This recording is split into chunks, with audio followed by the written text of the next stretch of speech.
Good morning. I am Mr. Chris. You remember me from Books and Breakfast.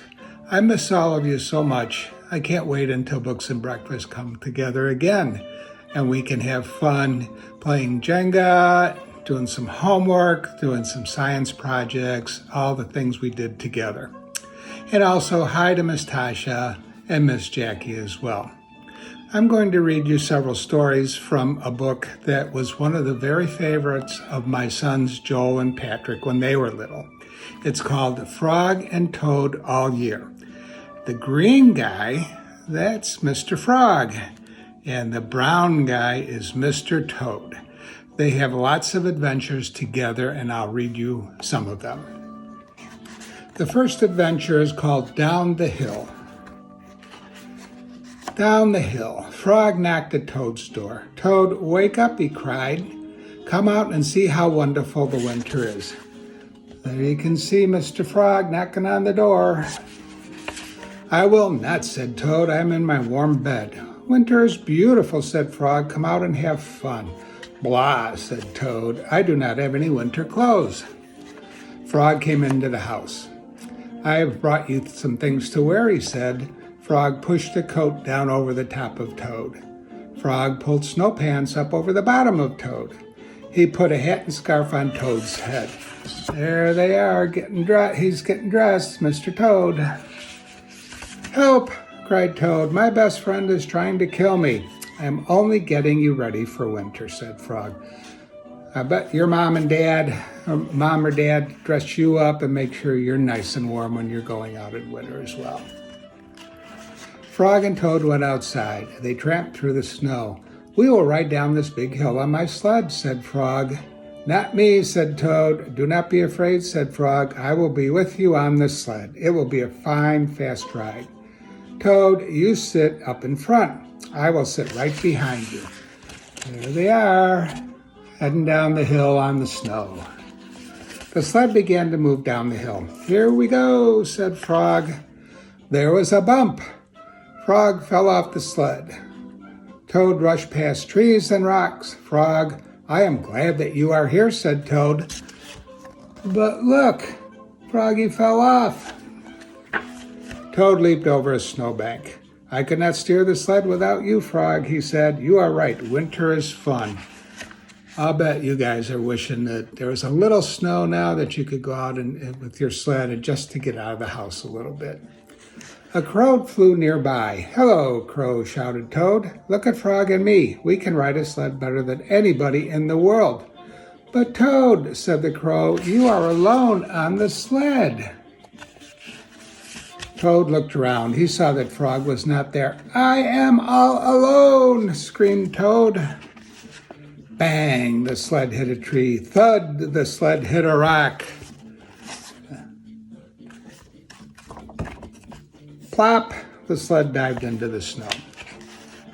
Frog came running down the hill. He pulled Toad out of the snow. "I saw everything," said Frog. "You did very well by yourself." "I did not," said Toad, "but there is one thing that I can do all by myself." "What is that?" asked Frog. "I can go home," said Toad. "Winter may be beautiful, but bed is much better." So, what do you think of that? Frogs and toads really hibernate over the winter. They dig themselves a little hole in the mud or the sand by the pond or the lake, and they sleep all winter long and come out in the spring when it's getting nice.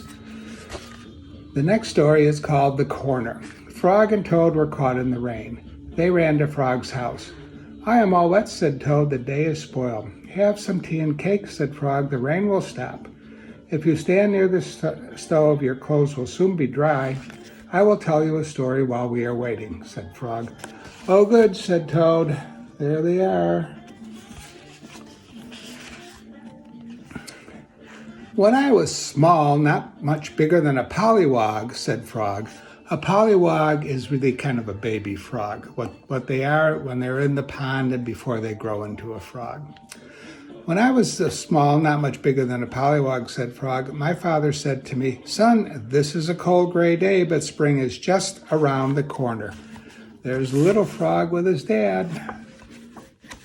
"I wanted spring to come. I went out to find that corner. I walked down a path in the woods, and until I came to a corner, I went around the corner to see if spring was on the other side. And was it? Asked Toad. No, said Frog. There was only a pine tree, 3 pebbles, and some dry grass. You can see there. I walked in the meadow. Soon I came to another corner. I went around the corner to see if spring was there. Did you find it? Asked Toad. No, said Frog. There was only an old worm asleep on a tree stump. Must have been a sunny day that day, huh? When he was sound asleep on the stump. I walked along the river until I came to another corner. I went around the corner to look for spring. Was it there? Asked Toad. No, said Frog. There was only some wet mud and a lizard who was chasing his tail. I don't know, do lizards chase their tails? I know sometimes dogs do. I've never heard that lizards do. You must have been tired, said Toad. I sure was tired, said Frog, and then it started to rain. I went back home. When I got there, said Frog, I found another corner. It was the corner of my house. Did you go around it? Asked Toad. I went around that corner too, said Frog. And what did you see? Asked Toad. So what do you think he saw? There he is looking around the corner, and that's what he saw. I saw the sun coming out, said Frog. I saw birds sitting and singing in a tree. I saw my mother and father working in their garden. I saw flowers in the garden. You found it, cried Toad. Yes, said Frog. I was very happy. I had found the corner that spring was just around. Look, Frog, said Toad, you are right. The rain has stopped. Frog and Toad hurried outside. They ran around the corner of Frog's house to make sure that spring had come again. I think that spring has come again. It's a little chilly of a day today and kind of windy, but if you're outside there, you can hear the birds singing and see some flowers that have come up. And we've had a couple of warm days already, and we'll have some more soon. So I hope that even after you've had your school for the day and you've done your studying and your homework, that you have a chance to get outside a little bit at least and play in your yard, remembering to always be safe. We want you all to be safe, and we look forward, Ms. Joy and I look forward to seeing you again, and Miss Tasha and Miss Jackie. Be sure to have a great spring, and we'll see you soon.